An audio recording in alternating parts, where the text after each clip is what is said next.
All right. So now let's go on. Oh. Now I was just fixing something here. Now here's the Okay. thing. The grammar here is this one. If I give you a line, they give you a line. Let's say let's call it AB. It's A Yeah. and then B. Then they tell me the yellow line is perpendicular. The yellow one is perpendicular. Let's call it PQ. PQ. So we could say PQ is perpendicular inwards, whatever, perpendicular to AB. Symbolically, we can just write PQ is perpendicular to AB. That's what it means. So, if I know that, let's just work with that. I'm just doing it in a funny sense. Let's just say, yeah, this point here, the x is 3, and then the y is 5. I'm just giving myself any numbers. And then the x is -2, the y is minus the 6. So what do you know about perpendicular lines? So you know the gradient are not the same, but when you multiply, you get -1. Am I right? Yes. So when they talk about perpendicular, it's a clue to tell you the gradient.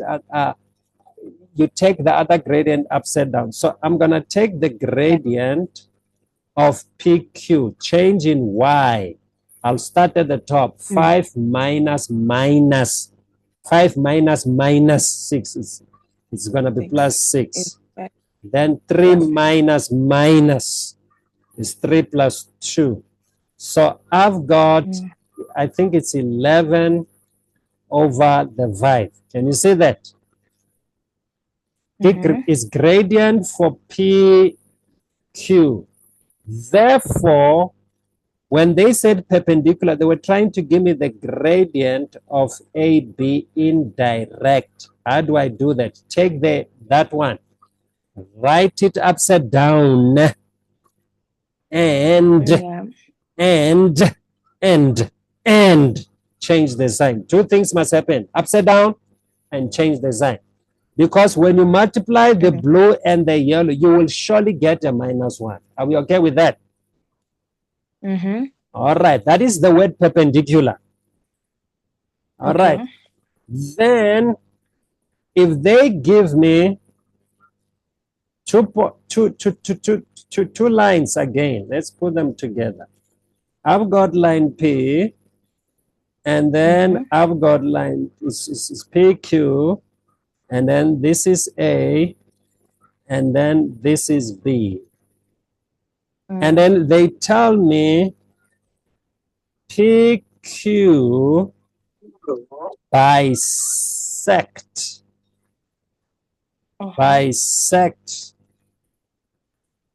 AB.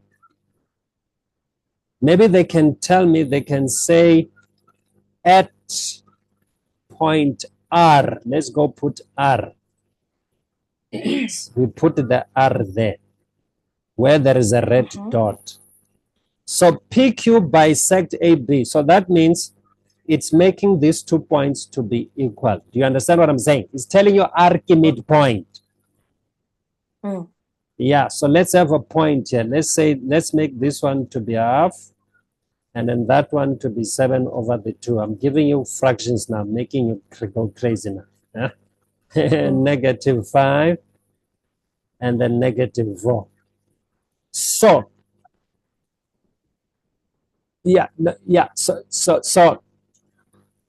so when they do that, actually, I should have given you A and B points instead.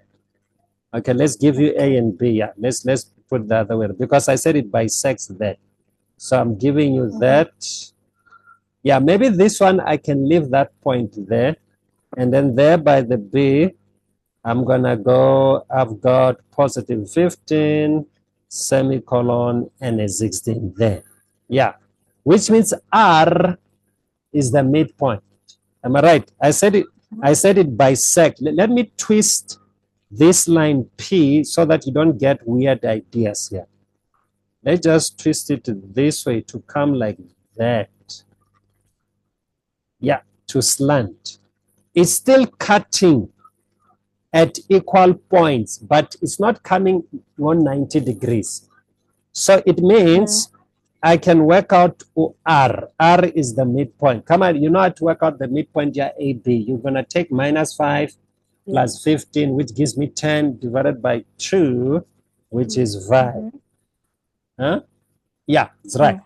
Then minus 4, then plus 16 is positive 12 divided by 2, you get a 6. Can you see that? Yeah. Now you can do the rest now. Look at line PQ. You've got 2 points. Yeah. You can now find the gradient of PQ and also find the equation of line PQ. Can you see that? What if by Q I gave you a number? I said, yeah, you've got 3. So what is the value of K? So I didn't tell you, R is not the midpoint of green. It's the midpoint of the yellow. Yeah. So once you find the equation of the green, you can substitute through in the equation and find K. Do you see that? Yeah. All right, let's back off a little bit. This one was telling you the gradient, when you multiply, you get minus 1, or turn 1 upside down and then change the sign. This one was telling you you've got a midpoint. Can you see? This one is called the bisector. This one is called perpendicular to. So I'm going to take the two words perpendicular and bisector, because here the angle that I'm marking here in white, let's call it theta. You don't know what it is. You don't know. Yeah, but now when I give you a different story and I draw a line, I say, here's a line, and then we go draw another one here. All right. Then let's call it PQ again. And then we still have AB. Then I tell you, and I say PQ is the perpendicular. It's a perpendicular by. Okay, let's go back. I need to write that in blue. It's a perpendicular bisector. It is the perpendicular bisector of AB at, let's use the same letter, at R. So, R is here. Now, when you go back in time, the word bisector is there, which tells you midpoint. The word perpendicular is there, which tells you 90 degrees. So, these guys, they are telling you, hey, with this perpendicular, you've got 90 degrees. With this bisector, you now have midpoint. You've got two things in one. That word needs to be known.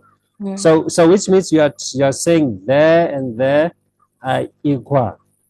So whatever the code, you know how to find the midpoints now. I just showed you here. I just recapped it. Yeah. Then let's say you find the gradient. So you know now you can now put 90 here. I know it's saying 10 minutes, but we are done. If you know the gradient of the blue, let's make it to be 4. That means the gradient of the green. Utata lo 4, write it upside down. Remember 4 is the same as 4 over 1. Ne? Yeah. Yeah, so write it upside down. Is 1 over 4 and change the sign.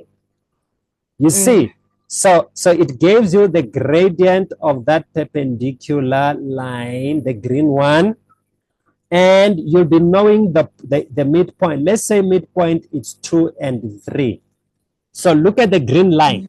You now have a point on the green and the gradient. So you can find the equation of that line.